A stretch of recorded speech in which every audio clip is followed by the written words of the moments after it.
Bismillahirrahmanirrahim. Assalamualaikum warahmatullahi wabarakatuh. Perkenalkan, nama saya M. Rashid Aludin SA.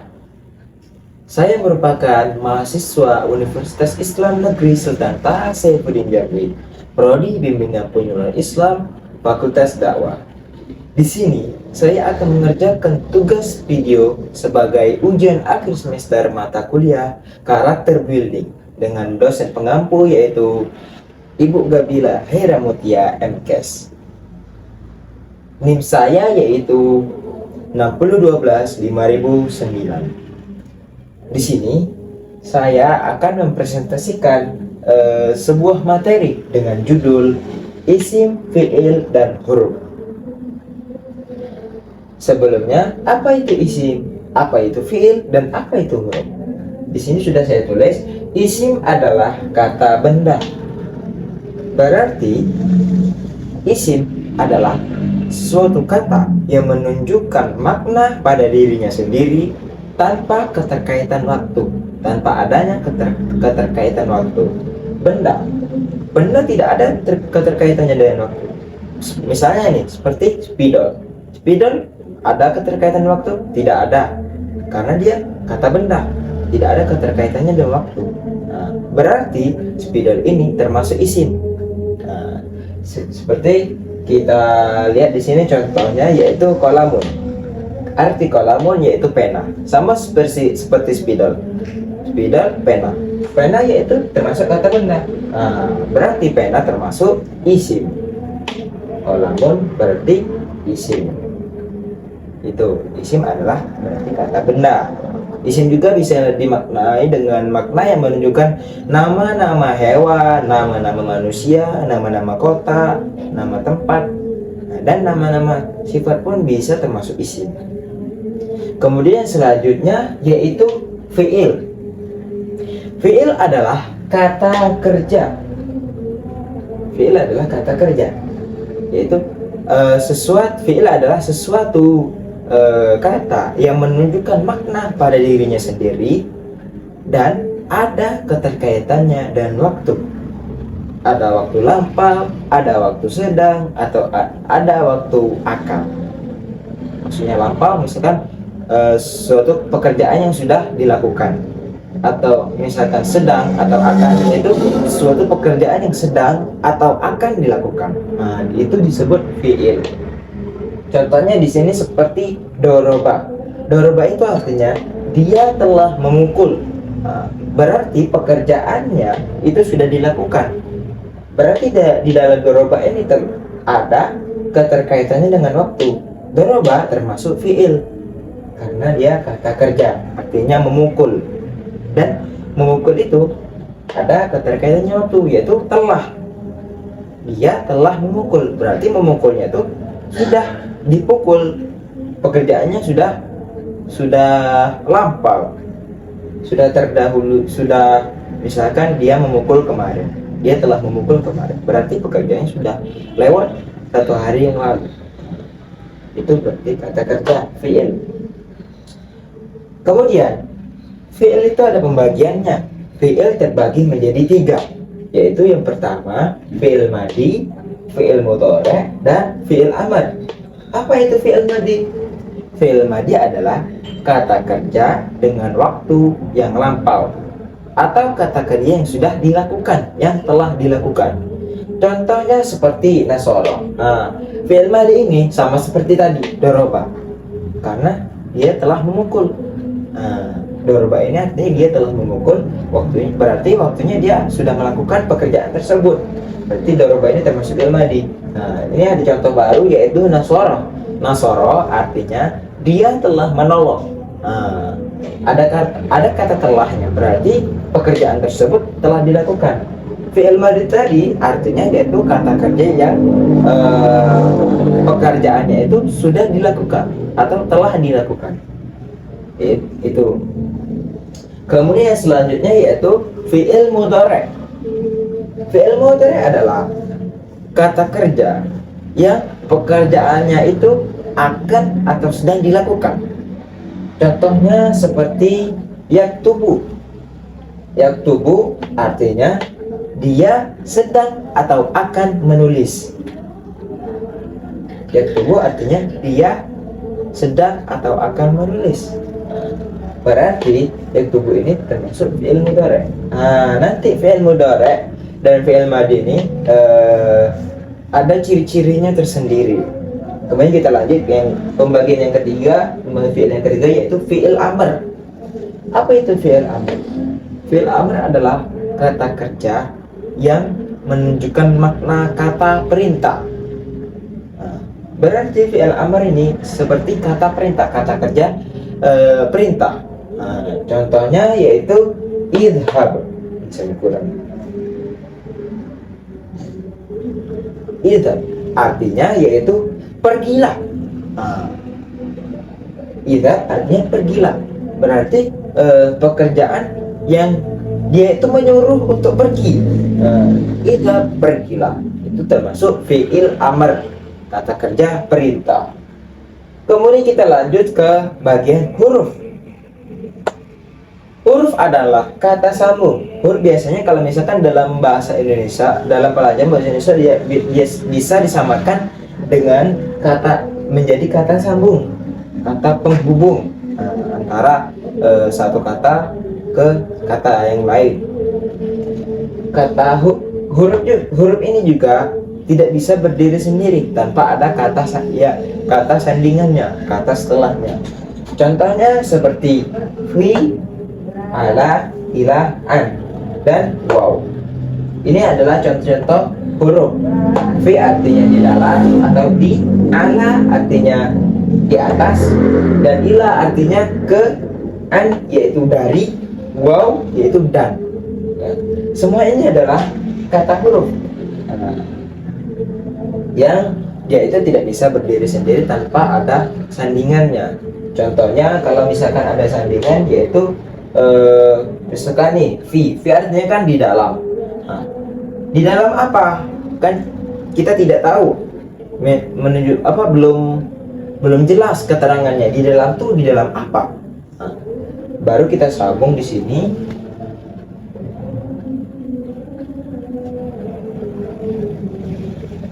Fil fasli. Fil fasli, di sini ada kata fasli, ada tambahan kata. Barulah dia menjadi jelas. Fil fasli, di dalamnya terdapat kata itu.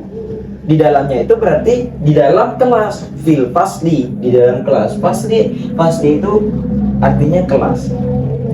Fil fasli berarti di dalam kelas. Jadi dia jelas. Itu maksudnya tidak bisa berdiri sendiri. Kemudian kata huruf ini ada dua kelompok huruf yang biasanya banyak digunakan.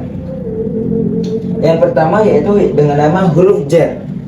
Huruf jar yaitu huruf yang apabila diletakkan huruf yang kata setelah huruf tersebut menjadi harokat kasroh seperti tadi fil fasli. Contohnya huruf jar itu ada 11. Tapi saya di sini hanya menuliskan 3. Bi, ka, li. Bi yaitu artinya dengan, ka yaitu artinya kamu, li yaitu artinya kepemilikan. Kalau biasanya kalau disebutkan semuanya bi kali rupa, an ala fi rupa. Kemudian yang selanjutnya itu huruf athof. Huruf athof ini biasanya menjadi kata penghubung. Contohnya seperti waw dan aw. Tetapi masih banyak lagi yang lain. Saya hanya menuliskan waw dan aw. Waw artinya dan aw artinya atau. Kemudian kita sudah saya sudah menjelaskan isim fi'il. Akan tetapi isim dan fi'il itu mempunyai ciri-ciri tersendiri, ciri-ciri pembeda antara isim dan fi'il. Di sini sudah saya tulis ciri-ciri isim. Isim mempunyai 4 ciri-ciri. Yang pertama yaitu diawali dengan alif lam. Ciri-ciri isim yang pertama yaitu diawali dengan alif lam. Contohnya yaitu al-masjidu. Nah, di sini alif lam ada di sini. Ini alif lam. Berarti menunjukkan bahwa masjid ini termasuk isim karena dia diawali dengan alif lam. Nah, al-masjidu itu berarti isim. Kemudian ciri-ciri selanjutnya itu ada tanwin di akhirnya atau berakhiran tanwin. Tanwin seperti ini, contohnya harakat tanwin. Contohnya di sebelah ini yaitu faslun. Tadi kan seperti ini fil faslun dalam kelas. Ini versi yang aslinya yaitu faslun, artinya kelas. Faslun, dia ada tanwinnya di akhirnya. Berarti ini termasuk isim karena dia berakhiran dengan tanwin. Kemudian yang selanjutnya diakhiri tak marbuto. Contohnya seperti ini, madrasatun. Ada tak marbuto di sini. Tak marbuto yang seperti ini, kalau ditaruh menjadi sini, berada di akhir kata madrasatun. Ini ada dua ini, madrasatun sama tanwin. Jelas berarti dia termasuk isim. Kemudian yang terakhir yaitu didahului huruf jar. Huruf jar yang seperti tadi ini dikali rupa, yang dia itu membuat kata setelah huruf tersebut menjadi berharokat kasroh atau berharokat bawah. Contohnya seperti ini, alal maktabi. Di sini kan nampak itu menjadi harokat kasroh, akhirnya berakhiran harokat kasroh setelah huruf jar. Diawali dengan oleh huruf jar. Apabila ada isim yang diawali kata yang diawali dengan huruf jar, maka dia termasuk isim karena ciri-ciri isim yaitu didahului oleh huruf jar. Ini huruf jarnya. Ini katanya. Berarti kata ini termasuk isim karena dia didahului oleh huruf jar. Kemudian kita lanjut ke ciri-ciri fi'il. Ciri-ciri fi'il itu ada 4. Yang pertama yaitu diawali dengan qad. Qad itu bisa diartikan dengan kata sungguh. Sungguh gitu. Diawali dengan qad. Contohnya seperti qad rafa'a. Nih, qad rafa'a.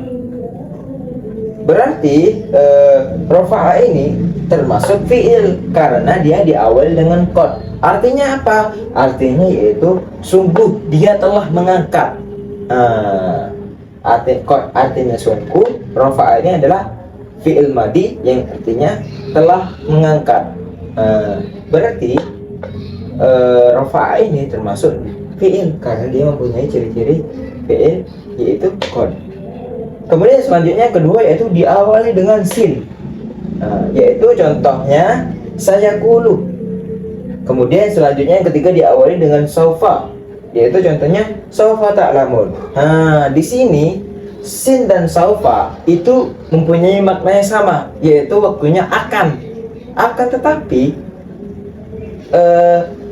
di dalam akan itu berbeda. Sin yaitu akan, yang akannya itu masanya tidak jauh, dekat, waktunya dekat. Akannya itu waktunya dekat. Kalau sofa itu akannya itu waktunya jauh, masih jauh. Contohnya saya kulu, artinya dia akan berbicara. Misalkan ada sebuah acara, dan dia itu sudah memegang mic. Kemudian saya bilang saya kulu, dia akan berbicara. Waktunya kan dekat. Itu maksudnya sin yang akan waktunya dekat. Kemudian saufa ta'lamun. Contoh dari sofa. Sofa artinya akan yang waktunya itu jauh. Ini saufa ta'lamun artinya mereka akan mengetahui. Contohnya seperti ada sesuatu acara lomba, kemudian acara lomba itu akan diumumkan juaranya sebulan kemudian. Kemudian saya saya tuh memberi pernyataan bahwa mereka-mereka yang lomba ini akan mengetahui kejuaraannya nanti di bulan depan. Maksud akan ini, dia waktunya jauh, masih 1 bulan ke depan. Berarti itu maksud dari saufa, akan, tapi waktunya jauh, 1 bulan kemudian, seperti contoh tadi. Berarti yaqulu dan ta'lamun termasuk fi'il karena dia mempunyai ciri-ciri, dia bisa dimasukkan dengan ciri-ciri fi'il, sin sama saufa. Kemudian yang terakhir yaitu ta'nis sakinah, tak sukun yang menunjukkan arti perempuan. Contohnya yaitu katabat, biasa dia masuk ke fi'il madi. Berarti katabat artinya dia perempuan telah menulis. Di sini kan ta'nis sakinah, artinya tak sukun yang menunjukkan perempuan. Berarti di dalam ini yang menulis ini yaitu perempuan karena ada ta'nis sakinah, ta'nis perempuan, kayaknya gitu. Saya lupa tadi menjelaskan bahwa yang pertama ini dimasuki di awal ekor ini hanya dimasuki dengan fi'il madi, fi'il yang waktunya itu sudah dilakukan pekerjaannya. Kemudian yang kedua dan tiga di awal sin dan saufa itu bisa hanya dimasuki oleh huruf fi'il mudhari yang waktunya itu akan atau sudah dilakukan. Kemudian yang terakhir yaitu ta'nis sakinah itu hanya bisa dimasuki dengan fi'il madi. Kataba itu fi'il madi ditambahi dengan ta'nis sakinah, dia telah menulis. Seorang perempuan telah menulis. Baik, mungkin itu saja presentasi materi isim, fi'il dan huruf dari saya. Apabila ada kekurangan atau kesalahan yang saya perbuat dari materi ini, saya mohon maaf karena kesalahan tidak luput berasal dari manusia dan kebenaran itu berasal dari Allah Subhanahu wa taala. Wabillahi taufiq wal hidayah. Wassalamualaikum warahmatullahi wabarakatuh.